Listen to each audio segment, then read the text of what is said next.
Hi guys. Ayan, nagtatahi si Ate Linda ng medyas niya. Butas.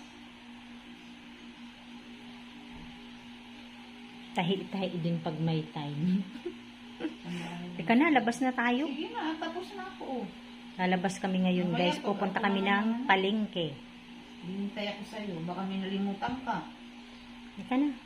Guys, nakalabas na naman kami ni Ate Linda. Papunta na kami ng palengke.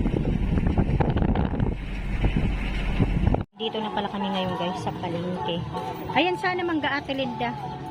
Ayan, bibili kami guys ng mangga kay ate. Dalawa lang. Ito na lang te. Isa pa. Pwede yan. Ayan na lang te. Ayan. Saka bibili kami ng pangkulay sa buhok ni Ate Linda guys. Magkano po yung ganito? Ayan, bibili tayo niyan. Sa ping Ate Linda. Kung anong pangkulay mo. Nasaan na ba yung pangkulay mo? Kulay brown. Ay, yung buhok mo oh. Baka masyadong makulay. Wag masyado. O, brown na lang po. Alin? Hanggat hindi mainit. Ayan o, may kamuti. Kaso kakakamuti lang natin eh. Yan, mag-ikot-ikot muna tayo dito sa palengke.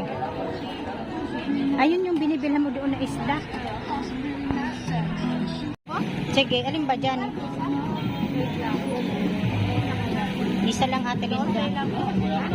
Ayan guys, bibili ko sa Ate Linda ng hikaw. 20 pesos lang ba yan? Ate Linda? 20? Murang-mura. Gold ngayon.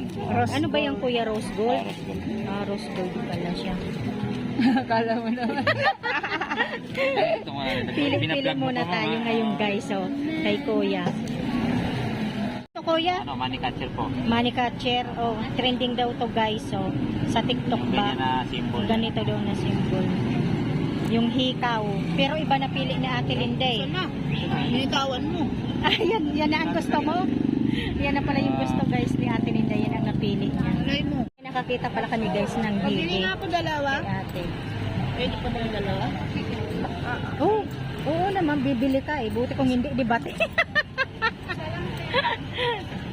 Hindi guys ng grapes.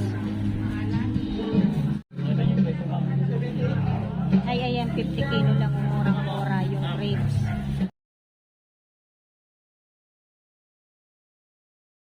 Ang grapes na murang-mura. Ayan pala guys. So, dito kami bumili ng grapes. Ayan yung name nila. Ayan sa Ate Linda.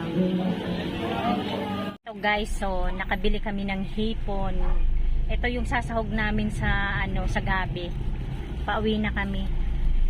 Hanggang dito na lamang. Maraming salamat po sa panonood sa aming channel. God bless everyone. Bye.